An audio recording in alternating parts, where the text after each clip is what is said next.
مر گئے.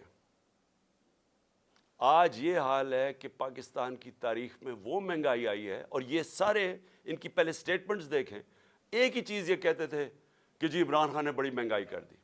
آج پاکستان کی تاریخ کی سب سے زیادہ مہنگائی ہے, جس کو ایس پی آئی کہتے ہیں, جو سینسٹیو پرائس انڈیکس ہے. اس کا مطلب کیا ہے کہ جو کھانے پینے کی چیزیں ہیں جو سینسٹیو ہیں, جس پہ ایک گھر میں خواتین جانتی ہے کہ کچن کے لیے انہوں نے چیزیں خریدنی ہیں, آٹا, یہ سارے آج 47% پہ پہنچ گیا ہے. 47% پہ ایس پی آئی پہنچ گیا, یعنی پاکستان کی تاریخ میں سب سے زیادہ مہنگائی ہے. جب ہمارا ملک بھی ٹوٹا, جب یہاں زلزلے آئے, یہاں سب کچھ ہوا, یہاں ہر کچھ ہوا, لیکن اس طرح کی مہنگائی نہیں آئی.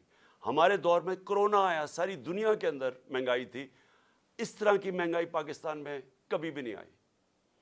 اور آج جو آٹا, جو بنیادی ضروریات ہے ہر گھر کی, آٹا جو ہمارے وقت پہ 55 روپے کلو پہ تھا, آج کنٹرول ریٹ پہ 115 پہ ہے, اور بازار میں مل رہا ہے 155 روپے پہ.